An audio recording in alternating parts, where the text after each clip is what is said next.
आज world diabetes day है। अब वर्ल्ड डायबिटीज़ डे की अगर हम बात करें तो चाइना के बाद भारत में डायबिटीज़ के मरीज़ लगातार बढ़ रहे हैं। ऐसा क्यों हो रहा है, किन कारणों से ये मरीज़ बढ़ते जा रहे हैं? और चंडीगढ़ शहर की हम बात करें तो यहाँ पर भी 100 में से 13वां व्यक्ति डायबिटीज़ से ग्रस्त है। ऐसा क्यों है? ये आंकड़े चौंकाने वाले क्यों आ रहे हैं? इस पर हमारे साथ खास बात करने के लिए पीजीआई के डॉक्टर सोहम मुखर्जी हैं, उनसे बातचीत करते हैं और कई रिसर्च पे बात करते हैं, आपको पता चले कि ये डायबिटीज़ क्यों होती है। डॉक्टर सोहम, डायबिटीज़ की हम बात करें, आज वर्ल्ड डायबिटीज़ डे है। डायबिटीज़ को लेकर अगर अवेयरनेस के लिए लोगों से आप बताना चाहें कुछ रिसर्च, और जो आंकड़े आ रहे हैं वो काफ़ी चौंकाने वाले हैं, क्या बात? हाँ, आपने बिल्कुल ठीक बताया। अ, चंडीगढ़ में लगभग 100 में से 13 जना का डायबिटीज़ है। तो डायबिटीज़ मतलब मधुमेह, मतलब मीठा यूरिन। तो शुगर का लेवल आपका शरीर में ब्लड में बढ़ जाता है, तो वो फिर यूरिन में आना शुरू हो जाता है एंड उस कंडीशन को हम डायबिटीज़ बोलते हैं। इसका दो टाइप का डायबिटीज़ होता है मेनली। एक होता है टाइप 1 डायबिटीज़, एक होता है टाइप 2 डायबिटीज़। जो टाइप 2 डायबिटीज़ होता है लाइफस्टाइल डिजीज़ एक तरीके। तो यूजुअली ये एडल्ट ऑनसेट होता है, तो 30-40 साल से ऊपर वाले इंसान को होता है। और इसमें लाइफस्टाइल का बहुत सारे असर है, जिसके वजह से एक्चुअली ये प्रिवेलेंस और फ्रीक्वेंसी बढ़ रहा है। तो कैसे लाइफस्टाइल? जो जो लाइफस्टाइल आपको ओबेस करता है, मोटापन करवाता है, जैसे unhealthy diet, junk food, sedentary life, exercise ना करना, ज़्यादातर स्क्रीन टाइम स्पेंड करना, टीवी के सामने ज़्यादा स्पेंड करना, and all those things actually contribute to obesity. और ओबेसिटी और सेंट्रल ओबेसिटी, खास करके पेट वाला जो मोटापन होता है, उससे ये टाइप 2 डायबिटीज़ होता है। ओबेसिटी बढ़ रहा है, इसलिए टाइप 2 डायबिटीज़ का भी प्रिवेलेंस बढ़ रहा है। दूसरा चीज़ ये है कि टाइप 1 डायबिटीज़ ये यूजुअली यंग पीपल में होता है, 20-30 साल के कम उम्र में होता है। इसके साथ लाइफस्टाइल का कोई लेना देना नहीं है। ये ऑटोइम्यून डिजीज़ की वजह से होता है। कोई एक ऑटोइम्यून ट्रिगर, कोई इन्फेक्शन वगैरह इसको प्रेसिपिटेट कर सकता है, और कुछ जेनेटिक प्रीडिस्पोजिशन होता है, तो ऑटो एंटीबॉडी आपका शरीर में बनता है और आपका पैंक्रियाटिक बीटा सेल्स को डिस्ट्रॉय होता रहता है ऑटोइम्यून की वजह से। ये बहुत रैपिड ऑनसेट होता है, जल्दी डेवलप होता है, और इसमें जानलेवा डायबिटिक कीटोएसिडोसिस का भी खतरा रहता है। तो ऐसे डायबिटीज़ डायग्नोस होते ही आपको इंसुलिन शुरू करना है। इनके लिए इंसुलिन जीवनदायी होता है। इंसुलिन इनका सांस के बराबर होता है। तो हम टाइप 1 डायबिटीज़ पेशेंट को बोलते हैं हमेशा इंसुलिन यूज़ करने के लिए, और कभी बंद करने के ना करने के लिए। सर, आपने एक बहुत अच्छी इंपॉर्टेंट चीज़ बताई, टाइप 1 और टाइप 2 में ये डायबिटीज़ है। लेकिन मैं आपसे पूछना चाहूँगा कि चंडीगढ़ में ऐसा क्यों हो रहा है? और हम बात करें चाइना के बाद भारत डायबिटीज़ कैपिटल बनता जा रहा है। 77 मिलियन लोगों को यहाँ पर डायबिटीज़ है, क्या ये सही है? हाँ, एक्चुअली एस्टिमेटेड प्रिवेलेंस है 77 मिलियन के आसपास लोगों को डायबिटीज़ है, और ये चाइना के बाद ही आता है हमारे जो नंबर पॉपुलेशन है डायबिटिक पेशेंट का। तो हमारे जो लाइफस्टाइल मॉडिफिकेशन हो रहा है, ये जो ग्लोबलाइजेशन के बाद हमारा फूड हैबिट्स, लाइफस्टाइल हैबिट में चेंज हुआ है, इसकी वजह से ये हो रहा है। और अभी अगर आप पूरा इंडिया का देखेंगे तो लगभग 100 में से 7-8 लोगों को डायबिटीज़ है लगभग। लेकिन चंडीगढ़ में ये रेट काफ़ी हाई है, 13-14 के आसपास। क्योंकि आप देखेंगे कि बाकी कंट्री के रीजन के वाइज चंडीगढ़ के लोग ज़्यादा एफ्लुएंट है, उनका खाने पीने का साधन ज़्यादा होता है, उनके पास अम्यूज़मेंट का तरीका ज़्यादा होता है, माध्यम ज़्यादा होता है, स्क्रीन टाइम वो लोग ज़्यादा स्पेंड कर रहे हैं, mobile apps, TV games, video game, computer game में वो ज़्यादा टाइम स्पेंड कर रहा है। पार्क देखेंगे खाली पड़ा हुआ है, जिसमें लोग एक्सरसाइज नहीं कर रहा है, दौड़ भागी नहीं कर रहा है, खेल कूद कम हो रहा है, और साथ में जंक फूड्स। अभी चारों तरफ आप जंक फूड का ऐड देखेंगे, सब लोग, कोई पॉपकॉर्न लेके बैठा हुआ है, कोई चिप्स लेके बैठा हुआ है, तो ये सारा कुछ इफ़ेक्ट कर रहा है, और हमारा जो बच्चे हैं वो ओबेस हो रहा है।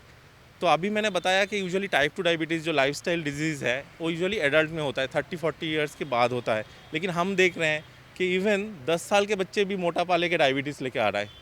तो 10 साल, 15 साल, 20 साल में भी ये यहाँ पर प्रिवेलेंट हो रहा है। बहुत ज़्यादा प्रिवेलेंट नहीं, लेकिन फिर भी हम देख रहे हैं। तो ये बहुत ही एक ख़राब ट्रेंड है, जिसको हमें प्रिवेंट करना है। सर, मैं यही क्वेश्चन आपसे पूछने वाला था कि पहले ये बीमारी सिर्फ बुजुर्गों को होती थी, एक एज के बाद होती थी, लेकिन अब यंगस्टर्स भी डायबिटीज़ की चपेट में आ रहे हैं। क्या यही कारण है?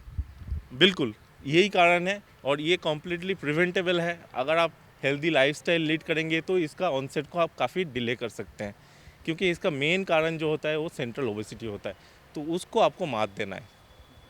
तो healthy lifestyle proper diet, proper exercise, इससे आप इसको प्रिवेंट कर सकते हो या कुछ हद तक इसको काफ़ी डिले कर सकते हो ऑनसेट को। और आप जितना डिले करेंगे इसका जो ख़राब इफ़ेक्ट है, कॉम्प्लिकेशंस है, वो भी प्रिवेंट होता रहेगा। सर पीजीआई की हम बात करें तो पीजीआई की एंडोक्रोलॉजी में ओपीडी में पैर रखने की जगह नहीं होती, 2 दिन की ये ओपीडी होती है। आप खुद इतने मरीजों से मिलते हैं, क्या कारण थे, वो कहाँ पर पीछे रह गए कि उन्हें डायबिटीज़ हुई, क्या उन्हें पता नहीं था, अवेयरनेस की कमी, आप क्या देखते हैं उसमें? एक्चुअली आप ये बेसिकली मल्टीफैक्टोरियल डिजीज़ है। टाइप 2 डायबिटीज़ मल्टीफैक्टोरियल डिजीज़ है। इसमें लाइफस्टाइल का कुछ कंट्रीब्यूशन है, कुछ जेनेटिक प्रीडिस्पोजिशन भी रहता है।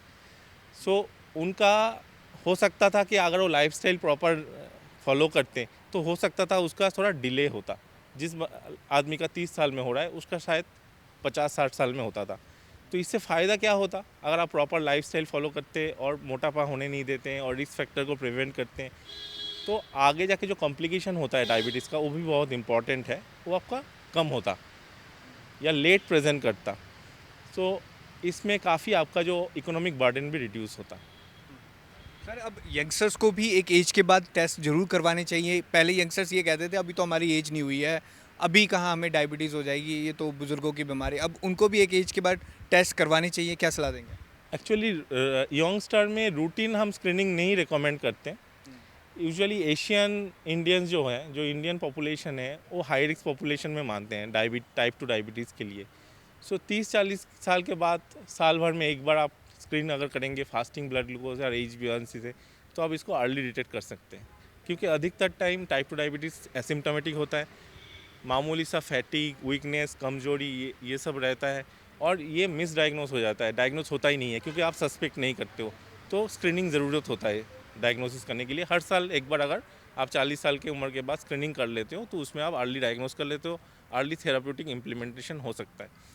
लेकिन यंग स्टार के स्क्रीनिंग के बारे में ठोस रिकमेंडेशन अभी तक इतना कुछ नहीं है। लेकिन अगर यंग स्टार में कुछ रिस्क फैक्टर्स है, जैसे वो ओबेस है, सेंट्रली खास करके सेंट्रली ओबेस है, तो पेट बढ़ रहा है, तो उनको ज़रूर स्क्रीन करना चाहिए। खास करके कुछ कुछ डिजीज़ सेंसिटिव होता है, जैसे पॉलीसिस्टिक ओवरियन डिजीज़ और हाइपरटेंशन, ये सब अगर यंग स्टार में आ रहा है तो ज़रूर स्क्रीन करना चाहिए। लेकिन सबको स्क्रीन करने के लिए हम अभी रिकमेंड नहीं करेंगे। अगर सर जेनेटिक हम बात करें, किन्हीं के पेरेंट्स को अगर डायबिटीज़ है, पेरेंट्स में दोनों, मदर फादर को, तो उनको ज़्यादा चांसेस होते हैं डायबिटीज़ होने के? ऑब्वियसली मैंने जैसे बताया कि टाइप 2 डायबिटीज़ मल्टीफैक्टोरियल है और जेनेटिक्स का इसमें कंट्रीब्यूशन काफ़ी हद तक है। तो अगर आपका पापा मम्मी को डायबिटीज़ है तो आपको भी रिस्क है, तो आपको अर्ली स्क्रीनिंग करना चाहिए। लोगों से सर क्या अपील करना चाहिए? पंजाब केसरी और जगबानी टीवी के जो दर्शक देख रहे हैं, उनसे क्या अपील आप करना चाहेंगे, क्या सलाह आप उन्हें देना चाहेंगे?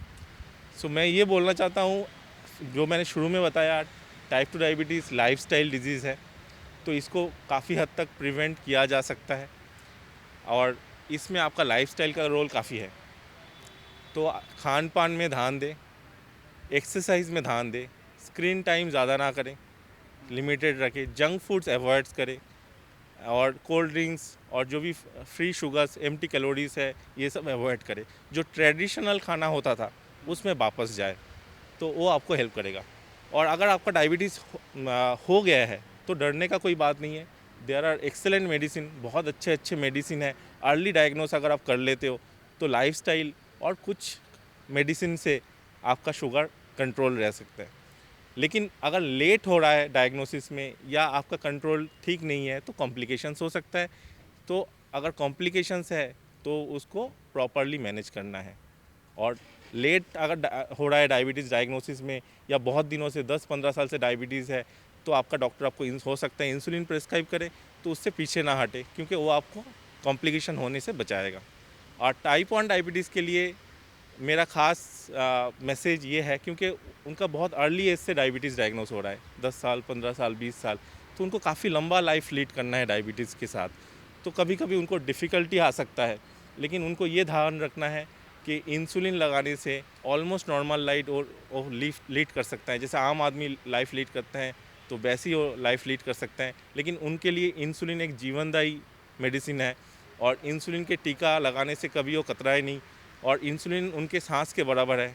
तो हमेशा उनको ज़िंदगी भर इंसुलिन लगाते रहना चाहिए। वो इंसुलिन अगर बंद करेंगे तो कॉम्प्लिकेशन लेके, एक्यूट कॉम्प्लिकेशन लेके उनको एडमिट होना पड़ेगा। और उसमें कभी कभी भारी नुकसान होने का संभावना होता है। तो उनसे मेरा ये गुजारिश है कि वो इंसुलिन कभी बंद ना करें।